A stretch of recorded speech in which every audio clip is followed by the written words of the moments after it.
First up, the co-founder and CEO of Hyperbridge. Please welcome to the stage, Seun Lanlege.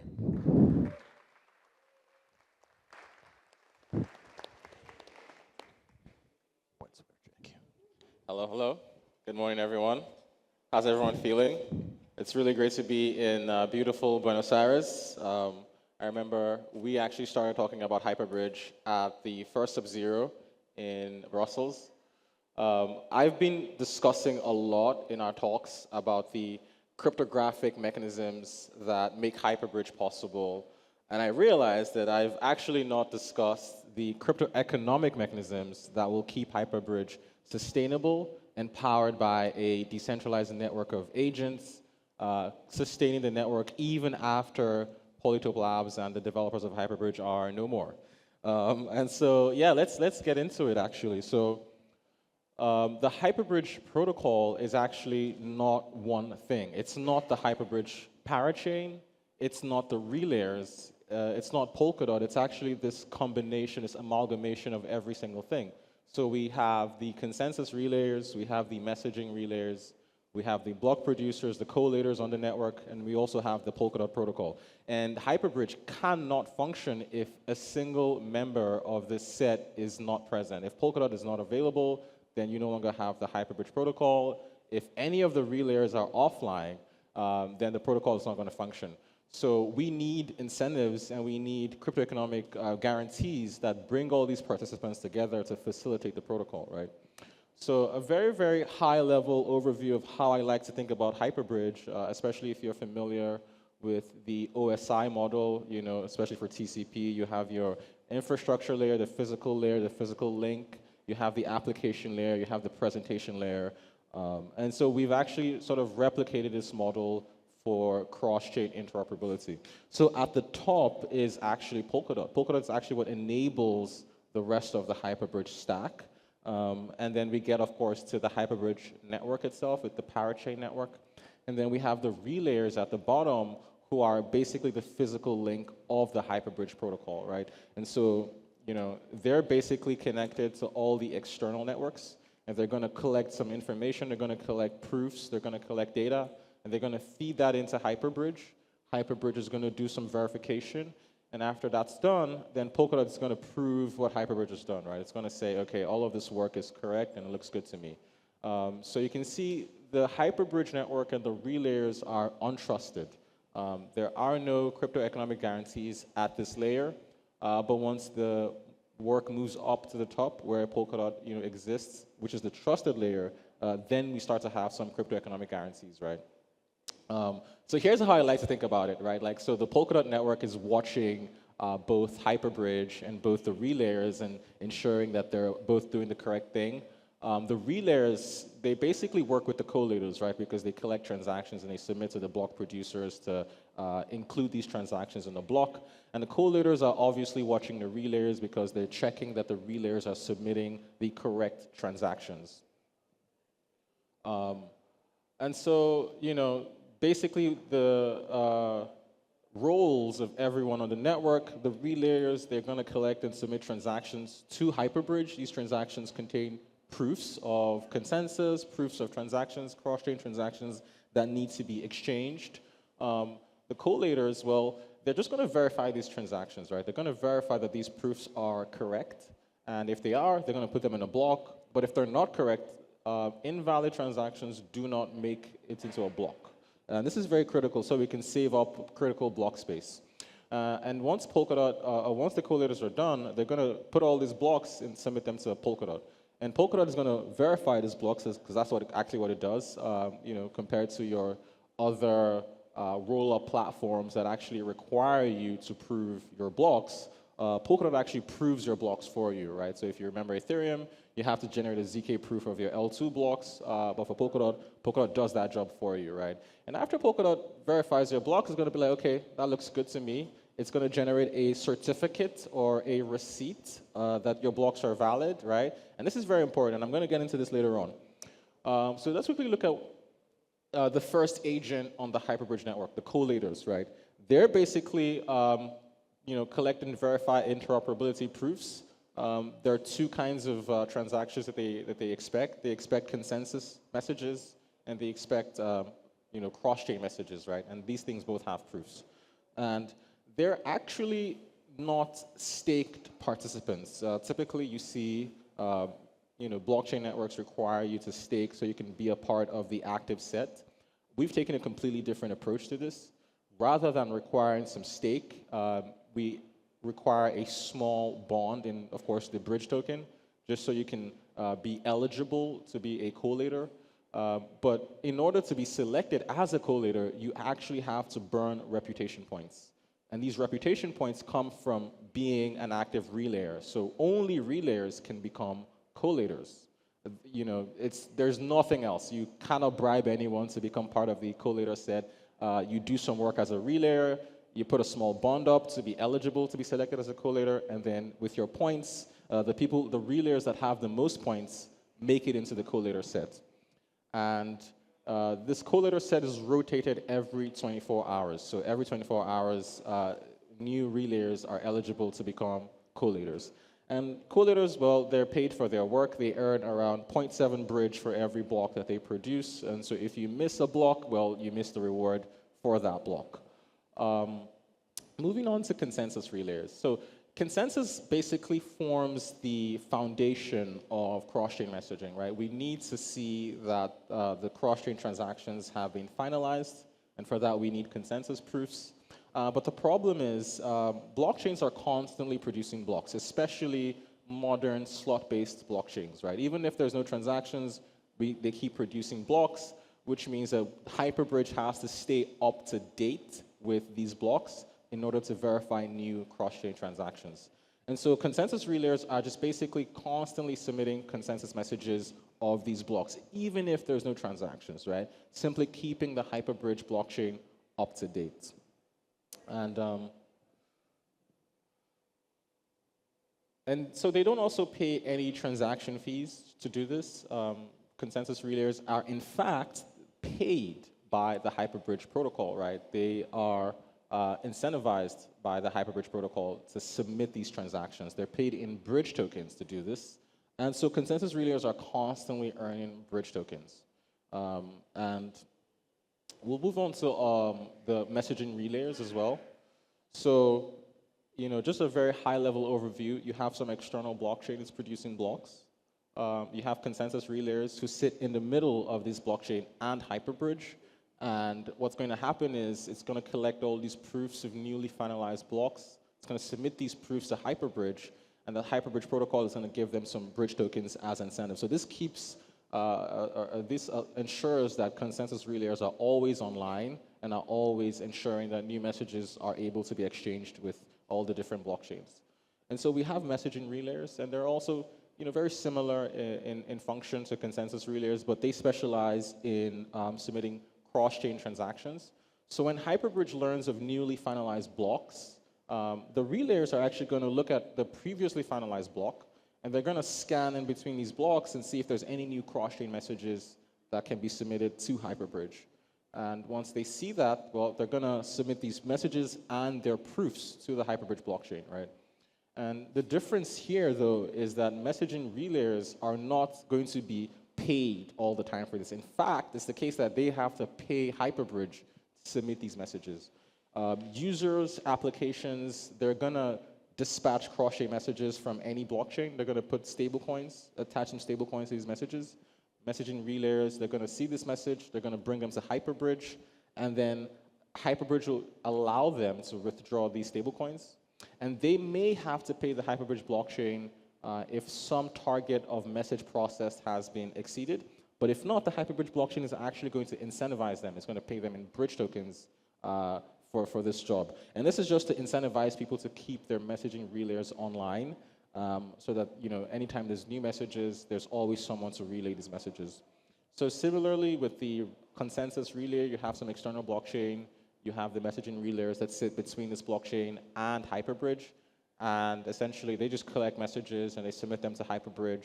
And Hyperbridge will either pay them in bridge tokens if the target for message process has not been met, or they have to pay Hyperbridge in the bridge tokens, just so Hyperbridge can also start to accumulate some tokens for revenue.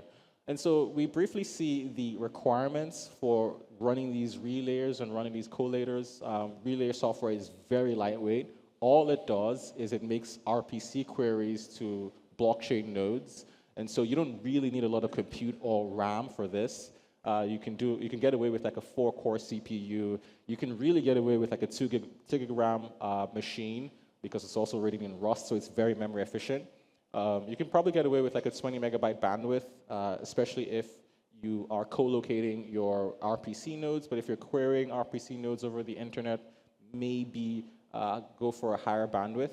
And really, your major cost is your RPC provider subscription. So maybe something like Alchemy or something like QuickNode or I don't know, Anchor, where you can then query all the proofs and everything directly from full nodes that are provided by these services. So it's very, very cheap to run a relayer, and this is kind of how we see interoperability being scaled, because a lot of people are going in the opposite direction, using ZK proofs that are very expensive to generate, and of course have very high operating costs. But with Hyperbridge, you can see the costs are ridiculously low, right? And so for the collators, for block producers, it's a bit higher, because you have to essentially run a local Polkadot relay chain as part of the collator software. And this, of course, is also pretty huge. I think Polkadot archive is around 3 terabytes. So I think 4 terabyte SSD is good enough. You, of course, need a very high bandwidth machine to communicate with the Polkadot relay chain and submit your blocks fast enough. And this should basically work out to around $200 a month. Of course, if you host it locally, with a home staker node, then this cost obviously becomes nothing. And so we just basically look at Polkadot, right? So what does Polkadot's role in Hyperbridge? Well, Hyperbridge is a Polkadot parachain that acts as this co-processor for all this cryptographic proving that needs to happen for cross-chain messaging. But the proofs of this co-processor actually comes from Polkadot, right? And the cryptographic certificate, which I talked about earlier, of the Hyperbridge blocks is produced by the Polkadot validator set. And really, this certificate is just cryptographic signatures, digital signatures coming from the active validator set of the Polkadot network. And really, I think the insight here is that blockchains are just kind of like multisigs, right? The validator set is a giant multisig. And so then why is this different from our existing multisig bridges? Well, let's actually look into that. So on a blockchain, the validator set is actually rotated periodically. In the case of Polkadot, this is every 4 hours. But if you had a multi-sig committee that does bridging, then your signers are never rotated. And the keys sit on the machine, creating opportunities for private key compromise, right? Secondly, the signatures carry what we call on-chain insurance through staking and slashing. So the validators of the Polkadot network, or really the validators of any blockchain, they're staked. They have put up some capital to become validators that can be slashed if they sign incorrectly. But your multi-sig committees, they don't have any insurance. They don't have anything to lose. And that's why when these bridges get hacked, it's so very easy to make off with billions of dollars in bridged assets with no consequences for this. Now, the only problem with blockchains as a multi-sig is that the blockchains often have very large validator sets. So, for instance, Polkadot has over 600, and they're going to expand this to over 1,000 validators. But you can actually fix this using aggregatable BLS signatures and through some nice ZK tricks to bring back the cost of verifying these signatures to something that's more permissible. But we can see that in the case of multi-sig committees, they necessarily have to keep their sets very, very small so that it's very cheap to verify, right? And the last thing is for blockchains, joining the set is open and permissionless as long as you have the right stake. You can leave and join the set at any time. But for multi-sig committees, it's necessarily closed and permissioned because of the trust that's required, right? So let's now look at the economics of the Hyperbridge protocol. So the Hyperbridge protocol has fixed operating costs. I discussed the incentives that are given to the relayers. So consensus incentives make up 3 million bridge tokens. Messaging incentives make up around 1.4 million bridge tokens. collator incentives, of course, make up around 3 million bridge tokens. And of course, we have to pay for Polkadot core time, which is variable, but I think it's pretty cheap. So in total, we see that the cost of running the Hyperbridge protocol is actually around 10 million bridge tokens per year. And well, if we're going to be paying out all of these costs, where's it going to come from? Well, it's going to come from the Hyperbridge treasury, the on-chain treasury, which holds around 40% of the token supply. It's basically the majority holder of the bridge token. And this also gives the Hyperbridge protocol around 40 years of runway. So it literally has 40 years to turn a profit, which I think is good enough. But how does it turn a profit? Whenever users bridge cross-chain messages, whenever users make cross-chain storage queries, the Hyperbridge treasury collects transaction fees. Remember, the messaging relayers are collecting these transaction fees on behalf of the Hyperbridge treasury. And so Hyperbridge needs to process around 10 million messages annually to break even. According to Token Terminal, there's over 1 billion cross-chain transactions yearly. So I think Hyperbridge only needs around 1% of this market share to break even. And at that point, it just continues to make profit. So let's look at some of the Hyperbridge stats so far since we released this. We've saved over 13 trillion gas for all the verification that Hyperbridge has done.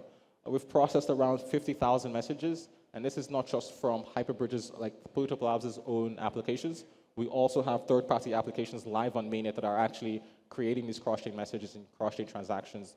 Over 10 million proofs have been verified. This is a combination of consensus proofs, messaging proofs, and we've done over $180 million in transaction volume. Of course, our economic security comes from Polkadot, and that's north of $2 billion. And we now support over 14 major EVM networks, right? And you can see all the networks you support here.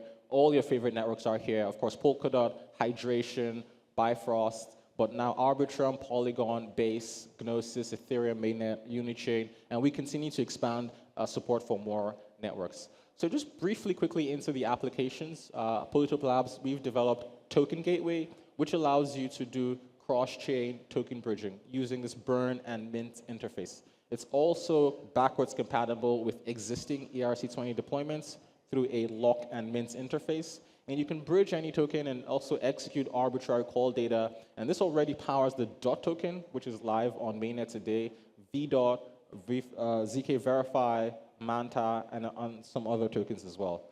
And very recently, we launched Intent Gateway, which allows you to do fast cross-chain transactions. These are verifiable cross-chain intents, and they will happen under 30 seconds for most transactions. But the real innovation here is if your transactions are not fulfilled, if your cross-chain orders are not fulfilled, then you can permissionlessly ask for a refund on the Hyperbridge app, and you'll get your refund immediately, right? Because all of this is powered by proofs, and Hyperbridge can actually look at the state of the counterparty chain and see that your orders are not fulfilled, right? But of course, there are third-party developers building on Hyperbridge, and we're working with Hydration to deploy their version of intents. They're also working on a price oracle for some staked versions of ETH. Bifrost is doing a price oracle for their liquid staked tokens. They're also going to be launching this asynchronous V token minting. And there's been a few hackathons that have successfully deployed applications on Hyperbridge on testnet. We're also thinking about potentially new ideas for applications. We see a lot of opportunities in verifiable price oracles, also in cross-chain governance, where you can do governance on one chain, but read the results of that governance from any chain. There's also lovely things around cross-chain identity, where identity is on one chain, but you can read that identity from multiple chains. Also, we see opportunities for historical storage queries that allow contracts to look at the historical state of the blockchain they're on. And this could be useful for incentive distribution protocols like Merkle. We've recently released our developer SDKs. The Hyperbridge core contains all of the Solidity interfaces for Solidity applications. We have Hyperbridge SDK for wallets and front ends. It's basically a TypeScript SDK. And then we have the subquery indexer as well as the filler for our intents.